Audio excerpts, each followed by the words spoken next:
लक्ष्मण यादव जी, सवाल आपसे है, सब आप तक आवाज पहुंच पा रही है? जी जी बिल्कुल, लाउड एंड क्लियर।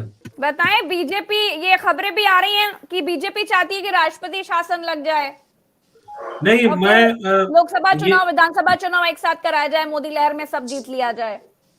नहीं, मुझे लग रहा है कि यहाँ मेरी राय थोड़ी अलग है। अब अशोक भाव बैठे हुए हैं, वो और क्लियर बताएंगे। लेकिन मुझे लगता है कि मोदी जी किसी भी किस्म का जोखिम लेने के मूड में नहीं है। जो मोदी जी राम के नाम पर जोखिम लेने से अब बचने लगे, वो नीतीश के नाम पर जोखिम लेने से बचेंगे। मेरी राय स्पष्ट है। वो नहीं चाहते कि विधानसभा या बिहार की राजनीति की जो भी नकारात्मक चीजें नीतीश कुमार के माथे हों, वो अगर लोकसभा और राज्यसभा विधानसभा चुनाव दोनों साथ में हो जाए, तो उसका तो ठीकरा कुछ न कुछ असर मोदी के ऊपर पड़ेगा, और जिससे वो बचना चाहेंगे। इसलिए मेरी राय है कि अगर जो होने वाला है, मैं ये नहीं कहूंगा कि 128 विधायक हैं, सब कुछ इजी है, और जो है मतलब बीजेपी उनके साथ है तो कुछ नहीं। ये पूरे रात की बेचैनी दिखा रही है कि अगर सब एकजुट थे और सब कुछ उनके पक्ष में था, तो ये रात भर जो तमाशा हुआ ये नहीं होता। एक शेर अकेला भारी अगर होता, तो उसे तो पहले नीतीश कुमार की जरूरत नहीं होती। और अगर नीतीश कुमार की जरूरत पड़ी और उसके बाद जब खेल हो, अच्छा सोचिए ना, उधर से अगर कोई चीज हो तो वो ऑपरेशन लोटस कहलाती है। तो इसको क्यों ना बोला जाए कि ऑपरेशन लालटेन भी चल रहा होगा। और राजनीति में एक ही व्याकरण, एक ही भाषा, एक ही कसौटी हर दल के लिए होनी चाहिए। नंबर एक बात, बीजेपी ने कई राज्यों के लिए क्या किया, पार्टियां पूरी की पूरी पार्टी तोड़ दी, और वो ऑपरेशन कहलाया। जैसे मतलब गुर्दा उर्दा निकाल दिया जाए, बेच दिया जाए, तो भी वो ऑपरेशन कहलाता है। और यहां क्या हो रहा है कि जब वही तीर, अब आप कल्पना करिए कि जब सामने वाला दुश्मन तोप से हमला कर रहा हो, तो आप तीर से हमला नहीं कर सकते। वो लड़ाई फिर बराबर की लड़ाई नहीं मानी जाएगी। तोप के सामने अगर बंदूक भी खड़ी हो जाए, तो आप उस बंदूक को कहेंगे कि ये हिंसा होने लगी। एक तो ये पक्ष है। बिहार ने जो कुछ किया है, एक दो चीजें बिल्कुल स्पष्ट हो गई हैं। आज की तारीख में बिहार का सबसे बड़ा नेता अगर तो तेजस्वी यादव बन चुके हैं। बाकी तो राजनीतिक बुरा गणित है। अब नरेंद्र मोदी कैलकुलेशन क्या कर रहे हैं? नरेंद्र मोदी कैलकुलेशन ये कर रहे हैं कि क्या, देखिए, नीतीश कुमार को दोनों मिलकर के हटाना चाहते हैं। नीतीश कुमार जो कल तक दोनों की पसंद बने थे, आज सबसे बड़ा खतरा यह है कि नीतीश कुमार को दोनों निपटाना चाह रहे हैं। इसलिए खेला होना संभव है। बीजेपी क्या करेगी, अगर फ्लोर टेस्ट में 128 के 28 नहीं आए, तो उसके बाद बीजेपी की पहली कोशिश ये रहेगी कि विधानसभा भंग हो जाए, और विधानसभा भंग होकर के राष्ट्रपति शासन लगे। और मुझे, मेरा आकलन कहता है कि लोकसभा चुनाव के 1 2 3 महीने के बाद बिहार में विधानसभा चुनाव बीजेपी चाहेगी, ताकि बीजेपी के कैलकुलेशन के हिसाब से मुख्यमंत्री बीजेपी का बने। इसलिए तुरंत विधानसभा भंग करके साथ में लोकसभा के चुनाव हो, थोड़ा मुझे इसमें संदेह हो रहा है। नंबर एक बात। नंबर दो बात ये कि बीजेपी के सामने चुनौती साफ है। जीतन राम मांझी केवल यही नहीं है कि अपने मंत्री पद और सीट के बंटवारे के लिए जीतन राम मांझी और ये सारे लोग जानते हैं। जीतन राम, हर व्यक्ति एक पॉलिटिकल कैलकुलेशन करता है। अगर उसे यह ऑफर दिया जा रहा है कि मुख्यमंत्री बनना या 2 मिनिस्टर हम पावरफुल मिनिस्ट्री दे देंगे, तो वो पॉलिटिकल कैलकुलेशन में सामने जब उदाहरण नजीर के रूप में खुद नीतीश कुमार बैठे हों, तो कोई जमीर, कोई उसूल, कोई सिद्धांत दरअसल होता नहीं। तो यही भूमिका जीतन राम मांझी के लिए भी है। अब आखिरी बात, बीजेपी के पास बहुत कुछ है। बीजेपी ने पूरी रात भर ताकत दिखाई। कौन था क्रिकेट खेलते हुए जिस विधायक का वीडियो आ रहा है, गिटार सुनते हुए वीडियो आ रहा है, स्पॉन्सर्ड तरीके से उसको कहा जा रहा है कि वो किडनैप है। और जो बोध गया सत्संग सुनने गया था, वो किडनैप नहीं था। वो जो जो अलग अलग राज्यों में ले जाते, इसका मतलब ये है कि अब बिहार में पहली बार उनको उन्हीं की भाषा में जवाब देने की राजनीति हो रही है। इसलिए पूरी रात बेचैनी दिखी। पुलिस 3 बार गई है, 2 बजे रात को तीसरी बार पुलिस गई और चारों तरफ से घेर लिया। अगर बिहार के आरजेडी के समर्थक 2 3 हजार की संख्या में खुद न पहुंच गए होते, तो रात में क्या होता है ये कहना मुश्किल है। एक तो ये बात है, ये बेचैनी दिखा रही है कि कुछ न कुछ तो खेल हो और रहा है। लक्ष्मण सर, एक और कंफ्यूजन क्रिएट किया जा रहा है। विधानसभा अध्यक्ष को हटाने के लिए आरजेडी का कहना है कि 122 विधायकों की मंजूरी होनी चाहिए, लेकिन जेडीयू कह रहे हैं कि 38 ही काफी है। तो आपके अनुसार सही क्या है? नहीं, मेरे मेरे अनुसार ये है कि भाई विधान सभा है, विधानसभा में बहुमत दल का, मैं टेक्निकल पॉइंट उठाता हूँ। जी जी। कौन प्रस्ताव ले आएगा कि विधानसभा अध्यक्ष पर अविश्वास है, उसका नियम क्या होगा, मैं उतना बारीकी, क्योंकि मेरी उसमें विशेषज्ञता नहीं है, मैं एक अनुमान के तहत बता रहा हूं। सदन में विश्वास मत सत्ता पक्ष के पास है, इसलिए उनका मुख्यमंत्री है, उनका विधायक मंत्री है, ठीक है। दूसरा पक्ष विपक्ष में है। पहले तो सत्ता पक्ष ये तय करे कि वह सत्ता पक्ष है कि नहीं है, उसको ये दिखाना होगा, तब मुख्यमंत्री ये अपील करेंगे कि वो कैबिनेट भंग कर सकते हैं या प्रस्ताव दे सकते हैं। जैसे नियम एक लोगों ने बताया कि एक मुख्यमंत्री 2 मंत्री अगर चाहेंगे तो भी प्रस्ताव देकर के विधानसभा भंग हो सकती है। दूसरे एक विशेषज्ञ से मेरी जब बात हुई तो उन्होंने कहा नहीं, ऐसा नहीं हो सकता, पहले मुख्यमंत्री को विश्वास मत जीतना होगा और फिर उसके बाद देना होगा। लेकिन जेडीयू क्या करेगी, बीजेपी क्या करेगी, पहले विश्वास मत कौन जीते, विधानसभा अध्यक्ष, क्योंकि विधानसभा अध्यक्ष आरजेडी कोटे के हैं, और जैसे ही विधानसभा अध्यक्ष में विश्वास खत्म होगा तब वो उपाध्यक्ष जो है बीजेपी कोटे का है, तो बीजेपी को कोटे वाला बिठा करके फिर वो सारे काम हो जाएंगे। मैं ये कह रहा हूं कि इसकी टेक्निकल पेचीदगी मुझे नहीं पता, देखिए तस्वीरें आने लगी हैं, कुछ तो ऐसा है जो सामान्य नहीं है। अगर नरेंद्र मोदी, अमित शाह, जेपी नड्डा, नीतीश कुमार एक तरफ, ईडी एक तरफ, पुलिस एक तरफ, और एक तरफ अकेले अगर तेजस्वी यादव और महागठबंधन के लोग हैं, तो इसका मतलब साफ दिख रहा है कि इतना बड़ा आसान खेल, ये आसान चारा अगर होता तो सब लोग आसानी से निकल गए होते। मेरा मानना यह है कि कुछ न कुछ चीजें, कोई अनुपस्थित अगर हो गया तो समीकरण बदल जाएगा, और बहुत लोगों के फोन नॉट रीचेबल बताए जा रहे हैं। शुक्रिया। बिल्कुल, लक्ष्मण सर के पास चलते हैं। शैलेश सर, लक्ष्मण सर, कुछ भी हो, लेकिन एक चीज तो है कि तेजस्वी यादव ने नाको चने जरूर चबवा दिए हैं, सारे घोड़े खोलने पड़ गए हैं। और दूसरी तरफ जीतन राम मांझी को देखकर लग रहा था, क्योंकि आज सुबह तक ये खबरें आ रही थी कि उनका फोन स्विच ऑफ है, लेकिन अब देखिए नित्यानंद राय के साथ पहुंच गए हैं। नहीं, ठीक बात है, मैं तो अभी भी ये कह रहा हूं कि कुछ भी ये कह देना कि नहीं यही होने जा रहा है या यही होगा, ये अभी हम लोगों के अख्तियार के बाहर की चीज है कि किसका विश्वास मत गिरेगा, किसका बच जाएगा। लेकिन जो हो रहा है अभी तो हम उसी के आधार पर विश्लेषण कर रहे हैं। और सर एक सवाल बीच में मेरा आपसे है, अगर फ्लोर टेस्ट मान लीजिए नहीं पास कर पा रहे हैं, या नंबर हो सकता है नहीं हो, या हो सकता है हो, तो फिर इतना बंद क्यों रखा जा रहा है, खेला होगा खेला होगा। अभी एक बाइट हमारे पास आ रही है जिसमें ये कहा जा रहा है कि कुछ जेडीयू विधायकों को बाहर रोका जा रहा है, उनको भीतर नहीं जाने दिया जा रहा है, ये दूसरी तरफ तक खेला चल रहा है। वो बाइट अभी हम आपको सुनवाने की कोशिश करेंगे। तो अगर मान लीजिए फ्लोर टेस्ट में फेल हो गए तो फिर थू नहीं होगी आरजेडी की कि आप इतना कह रहे थे, इतना सब कुछ खेला खेला कर रहे थे, हुआ तो कुछ है नहीं। नहीं, देखिए राजनीति में ये होता है ना कि अंतिम परिणाम तक तो अब जब नीतीश कुमार जी की ज्यादा थू ना हो पाए तो और किसी की क्या होगी। राजनीति में कौन कब क्या कह रहा है, एक तो ये अलग चीज है। इतना तो बेचैनी बढ़ा दी ना कि मैं उसका एक सैंपल लेकर के देखना चाह रहा हूं कि रात भर जो हुआ वो क्या था। मैं तो यहां से इस एंगल से इसको देखना समझना चाह रहा हूं। अगर सब कुछ ठीक था, मान लीजिए आरजेडी अपने गठबंधन दल के सभी विधायकों को ही तो एक जगह सुरक्षित रखी हुई थी, जैसे सब लोग रखते थे वैसे वो भी रखी हुई थी। इतना पुलिस क्यों भेजी गई? रात में 3 बार आरजेडी के नेताओं के घर पर जहां विधायक रखे गए थे वहां इतनी बेचैनी क्यों थी? मैं यहां पे इसको समझना चाह रहा हूं। अगर खेल नहीं हो रहा था, नीतीश कुमार भारी थे, बीजेपी ने सारी तैयारी कर रखी है, जीतन राम मांझी को भी मिला लिया है, तो चुपचाप वो रात का गुजरने का इंतजार करते कि वह सुबह अब आएगी और हम अपना फ्लोर टेस्ट कर करके सरकार बना लेंगे। किरकिरी किसने करवाई? खुद तो वहां पुलिस किसके हाथ में है? मुख्यमंत्री के हाथ में। गृह मंत्री कौन है? मुख्यमंत्री जो है वो खुद गृह मंत्रालय है। यानी पुलिस किसके आदेश पर वहां गई? मुख्यमंत्री के आदेश पर।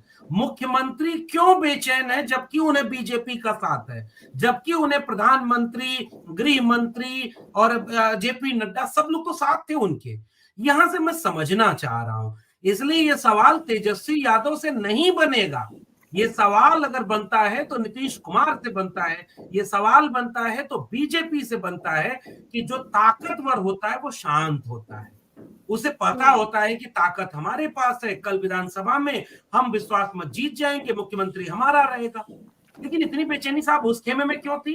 क्यों रात में जो अच्छा एफआईआर किया जा रहा है, ये कहा जा अच्छा अभी जो पत्रकार साहब चले गए, पता नहीं वो इतने इतने सहजता से देख रहे हैं जैसे लग रहा है बीजेपी फीडबैक उन्हें भी मिला हुआ है कि कुछ नहीं खेला होगा, थोड़ी बार्गेनिंग पावर बढ़ाई जा रही है। नहीं साहब, अगर इतना ही सामान्य होता तो देश में और जगह पे फ्लोर टेस्ट हुए हैं, बहुत बार सरकारें बनी है, गिरी हैं, इतना बड़ा दृश्य तो कहीं नहीं दिख रहा था इस तरह से। लक्ष्मण सर, नीतीश कुमार के का जो राजनीतिक करियर है वो बहुत मुश्किलात में दिख रहा है। जैसे अभी राशि जी ने भी जो बात कही, बिल्कुल ठीक है, बीजेपी के अंदर भी, स्वयं भी, एनडीए के अंदर भी तमाम लोग नीतीश कुमार को खत्म करने के लिए ही बैठे हैं। एक तो पगड़ी बांधकर बैठे हैं सम्राट चौधरी की, जब तक उनका राजनीतिक करियर खत्म नहीं हो जाएगा तब तक साफा नहीं खोलेंगे अपना। तो उनका राजनीतिक करियर आप क्या देख रहे हैं? किसका? नीतीश कुमार का? नीतीश कुमार का जी। नीतीश कुमार का राजनीतिक करियर आज की तारीख में कोई देख सकता है तो वो जीतन राम मांझी जी हैं कि वो क्या कहाँ जाएंगे।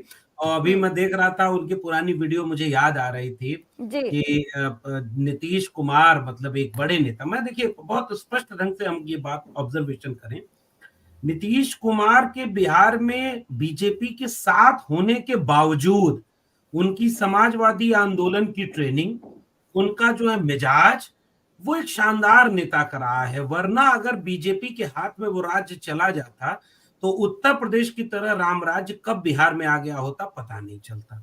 तो बिहार को उस तरह की चीज से तो नीतीश कुमार ने बचाया है।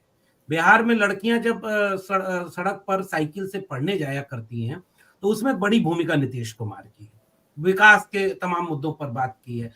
लेकिन नीतीश कुमार का मूल्यांकन जब बतौर मुख्यमंत्री किया जाएगा तो वो एक शानदार मुख्यमंत्री है, लेकिन नीतीश कुमार का मूल्यांकन जब एक राजनेता के तौर पर किया जाएगा कि उनकी विचारधारा क्या थी, तो सोशलिस्ट आइडियोलॉजी से ट्रेंड एक व्यक्ति जिसकी नर्चरिंग जो है जेपी मूवमेंट से हुई है, सोशलिस्ट मूवमेंट का वो व्यक्ति रहा।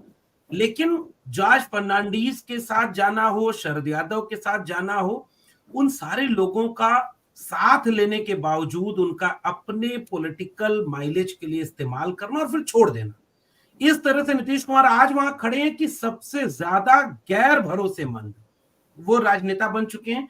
जिस समय उनको बीजेपी से लड़ करके प्रधानमंत्री पद के चेहरा बनने की उम्मीद थी, एक इतिहास का वह मोड़ था कि पीछे की तमाम गलतियों पर एक पानी फेर सकते थे। वो अपने मूल्यांकन की किताब में 2-4 लाइनें ऐसी लिख सकते थे जिसका मौका इतिहास के इस मोड़ पर उन्हें मिला था। अब आप जिस गठबंधन को बनाने गए वहां सब ठीक नहीं रहा, तो जिसके खिलाफ गठबंधन बनाने गए उन्हीं के पास चले गए। अच्छा, आपको ये बात समझ में आनी चाहिए थी कि अब आपके राजनीति का उत्तर काल चल रहा है। अब नीतीश कुमार के पास न तो उम्र का साथ मिल रहा है, न उनके पार्टी का साथ मिल रहा है।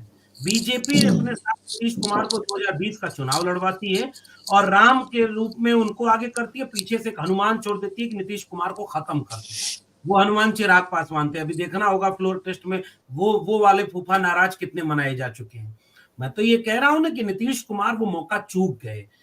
1 साल में तेजस्वी का तो फायदा हो गया, तेजस्वी का गठबंधन में जाना, ये छवि चली गई कि अगर तेजस्वी यादव बिहार के मुख्यमंत्री बनते हैं तो अगर 1 साल में 17 महीने में 5 लाख नौकरी मिलेगी तो 5 साल में कितनी मिलेगी, गणित का फार्मूला बन गया।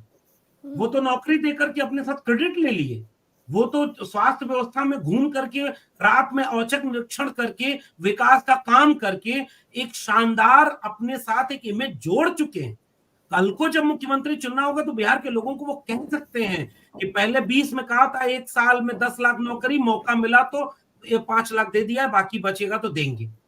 तेजस्वी ने गेन किया है, तेजस्वी ने लीडरशिप गेन, तेजस्वी ने भरोसा गेन किया। ये अर्जित है, ये लालू प्रसाद से विरासत में मिला नहीं है, ये अर्जित किया गया है इस ऐतिहासिक मौके को जहां तेजस्वी अर्जित करने में लगा दिए नीतीश जी, वो मौका चूक गए। और अब नीतीश कुमार वहां खड़े हैं कि दोनों मिलकर के नीतीश कुमार को खत्म करना चाहते हैं। बीजेपी भी चाहती कि भैया जल्दी से ये बोझा सर उतरे, अगर मुख्यमंत्री बनना है तो हमारा मुख्यमंत्री बने। और अब आरजेडी भी ये समझेगी कि भैया बहुत हो गया, अब आप थोड़ा मार्गदर्शक मंडल हमारे यहाँ नहीं है।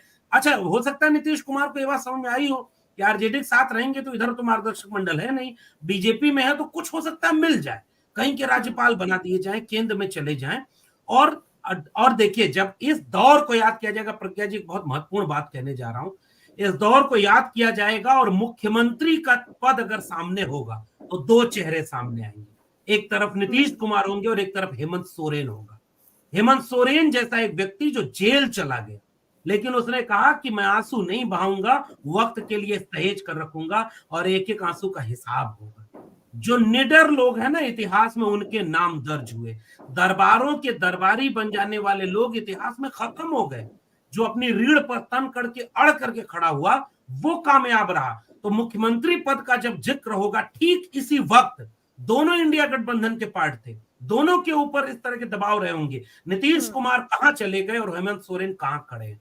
वैसे ही जैसे आज की तारीख में अगर उभरते हुए नौजवानों में एक मौका मिला था जयंत चौधरी को, उत्तर प्रदेश की राजनीति बदल जाती। जयंत चौधरी एक तरफ तेजस्वी यादव ईडी का बार झेलते हुए भी अपने पूरे रीढ़ को दिखाकर खड़े हैं, तो दूसरी तरफ एक उदाहरण जयंत चौधरी का मिलेगा। तो इस दौर का मूल्यांकन इस तरह से होगा प्रज्ञा जी कि कौन कौन झुक गया, बिक गया, डर गया। वो सारे लोग एक तरफ रहेंगे, जो नहीं डरा, जो नहीं झुका, बेशक वो थोड़े से लोग होंगे, क्योंकि भाई ईडी से डर सबको लगता है। कोई सामने से जाकर मिल जा रहा है, कोई पीछे से मिल रहा है, कोई नहीं चाहता। अब रेवड़ी बांटने के लिए क्या क्या है, तुमको कैबिनेट मंत्री बना देंगे, तुमको राज्यपाल बना देंगे। मैं फिर से आखिर में अपना कमेंट क्लोज कहां कर रहा हूं, अभी फ्लोर टेस्ट होगा, देखना सामने है कि कौन जीतेगा कौन हारेगा, ये वक्त बताएगा। किसका खेल किस पर होता है, ये वक्त बताएगा। आज तेजस्वी जीतते हैं या नीतीश जीतते हैं या बीजेपी जीतती है, वक्त बताएगा। लेकिन वक्त ने इतना जरूर बता दिया है कि एक 34 साल का नौजवान, अमित शाह गृह मंत्री हैं, चाणक्य कहे जा रहे थे, वो 34 साल का नौजवान है, और वो मोदी, अमित शाह, जेपी नड्डा, नित्यानंद राय, नीतीश कुमार, सम्राट चौधरी, सब पर भारी पड़ रहा है। एक तो ये बात क्लियर है, इसीलिए रात भर की बेचैनी दिखती। मैं इतना कहना चाह रहा हूं, वो जीते हारे ये तो बाद की बात है। युद्ध केवल इसलिए नहीं याद किए जाते कि उसमें जीत और हार किसकी हुई, इसलिए भी याद किए जाते हैं कि कौन किस तेवर से लड़ा। और झांसी की रानी हार गई थी युद्ध, तो कुंवर सिंह हार गए, 1857 के सारे योद्धा हार गए, भगत सिंह फांसी पे चढ़ गए, आजादी देख नहीं पाए, लेकिन इतिहास में अमर हैं ये लोग। और जो अंग्रेजों की गुलामी कर रहे थे वो नहीं, तो जो लड़ा किस तेवर से, वो नीतीश कुमार देखेंगे कि तेजस्वी यादव ने उतना गेन कर लिया है। और इसलिए मैं ये बात कहना चाह रहा हूं कि देश के लोकतंत्र का इम्तिहान है। मैं राशिद जी की इस बात से सहमत हूं। हमारा मूल्यांकन केवल ये नहीं होना चाहिए कि कौन सा पक्ष जीत रहा है, कौन सा पक्ष हार रहा है। हम ये देखें कि इस पूरे युद्ध में कोई हार रहा है तो वो लोकतंत्र हार रहा है, वो भरोसा हार रहा है, वो सियासत का मूल्य हार रहा है, और ये मूल्य अब किसी के लिए बचे नहीं है। इसलिए बिहार की राजनीति शायद आज से कोई रास्ता दिखा दे। शायद अगर कल्पना करिए प्रज्ञा जी, आज ज्यादा से ज्यादा क्या होगा, नीतीश कुमार फ्लोर टेस्ट जीत जाएंगे, बीजेपी के साथ नीतीश कुमार मंत्री बन जाएंगे, 2 रोटी मिल जाएगी जीतन राम मांझी को, यही ना होगा, एक दूसरा पक्ष होगा। फिर तेजस्वी यादव जब इंडिया गठबंधन के साथ प्रचार करने निकलेगा, तो उस नेता के साथ बिहार के लोग कहां खड़े होंगे। भाई आज नहीं कल बीजेपी चुनाव कराएगी, अगर 24 में जीत गई तो 24 के तुरंत बाद चुनाव कराएगी, ये बात याद रखिएगा। और अगर नहीं कराएगी तो 25 में तो चुनाव है ही। इस 1-1.5 साल में वो नेता गांव-गांव जाएगा। वो 17 में जब समर्थन वापस लिया गया तो 2020 तक 3 बार बिहार का दौरा पूरा कर चुके थे तेजस्वी यादव। एक बार बेरोजगारी के लिए, एक बार संविधान बचाओ आंदोलन के लिए, और अपना बस लेकर जनता के बीच चला गया। नेता जनता बताती है, बनाती है।